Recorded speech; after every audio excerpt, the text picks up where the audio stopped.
Eurovision fam, it's Alesia Michelle. Today is going to be really exciting because we are going to be having a Eurovision debate. So on my Twitter, I asked this question about a week ago. What are some quality songs that ultimately underperformed or flopped at the Eurovision Song Contest? Now, I kicked it off talking about Blackbird, and the reason why I thought of this question was because in kind of discussing with people on Twitter, oftentimes I'll see folks go, "Oh, Alesia, how can you say that song won't qualify? That song is quality." And as we know, of course it's great to have quality songs, but we know that sometimes a song just simply being good, a song just simply being quality isn't enough. It's kind of sad, but we know that it happens at Eurovision so many times, and it is heartbreaking. So I posed the question to you to figure out, let's talk about this and maybe try and identify what went wrong so that in the future, we never have to deal with a quality song not qualifying for the final. Let's talk about it. So I kicked this off talking about Blackbird, Finland's song.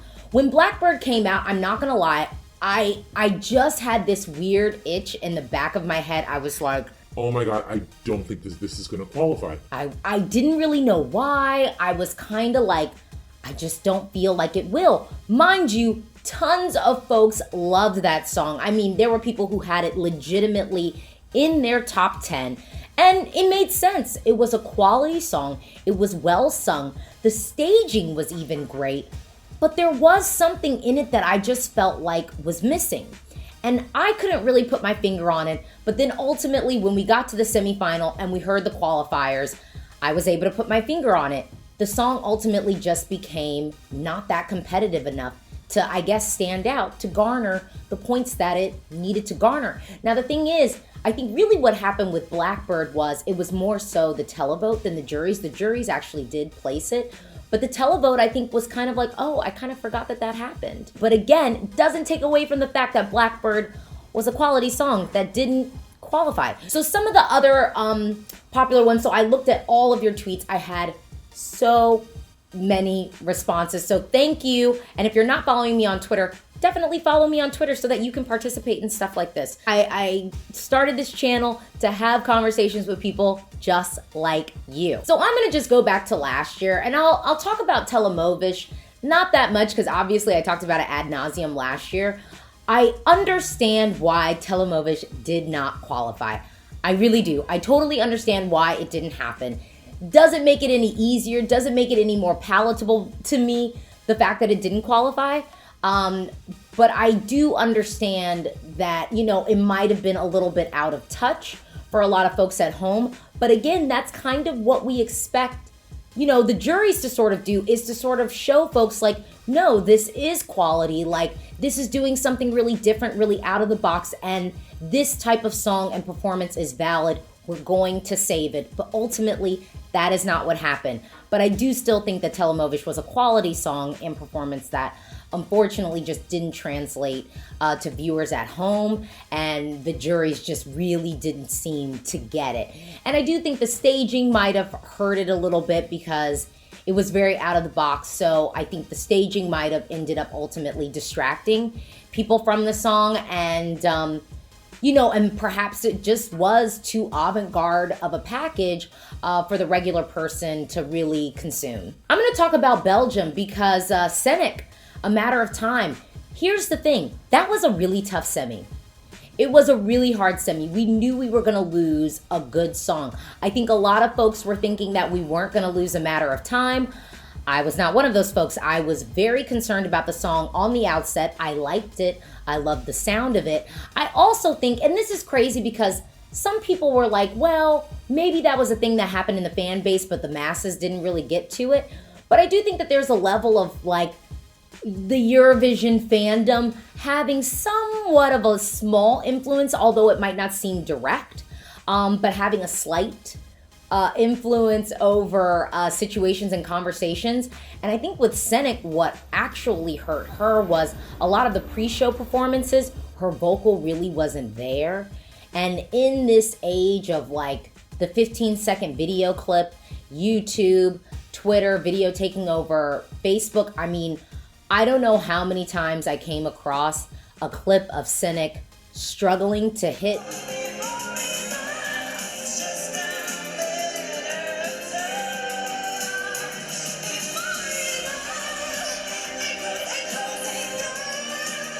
I don't know. I think the vocal and the questions around that didn't help it. But again, I also think that A Matter of Time was in a really tough semi. We knew that we were going to lose a quality song, and A Matter of Time ended up being that song that we lost, even though there was a ton of hype and build up around it in the weeks prior to Eurovision. I'm gonna talk about Hear Them Calling. You know, Hear Them Calling, I definitely think was one of those heartbreaking moments for a lot of folks in the fandom. Yeah, I remember, I mean, you can actually watch on my channel my live reaction to when it came down to Malta and Iceland. I think I sort of was like, okay, yeah, Malta's gonna qualify. And then it hit me, oh no, we don't have Iceland in the final right now.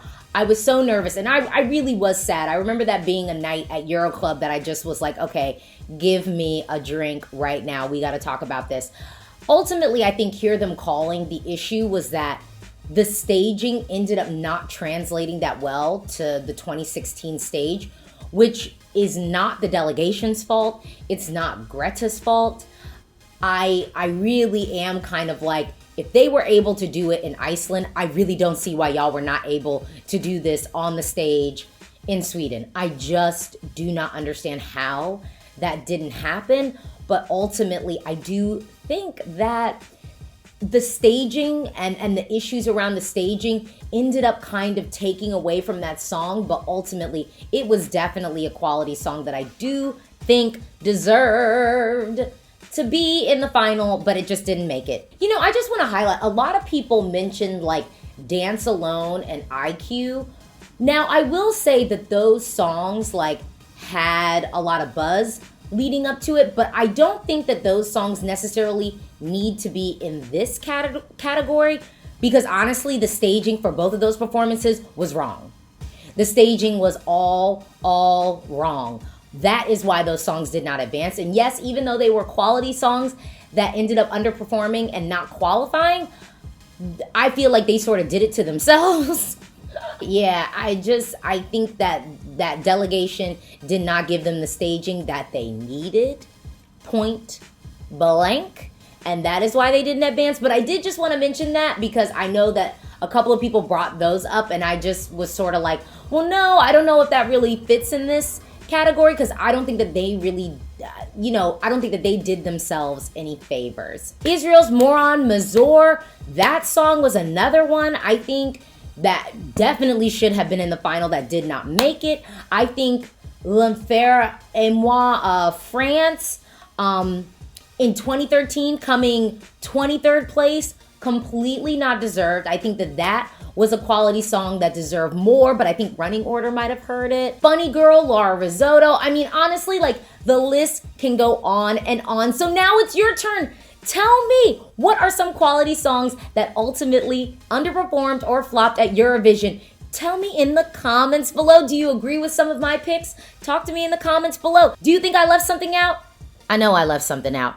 Drop it in the comments below. This is a conversation, and you know it, I am so excited for Eurovision 2020. Don't forget to like and to subscribe, because I got more content coming for ya.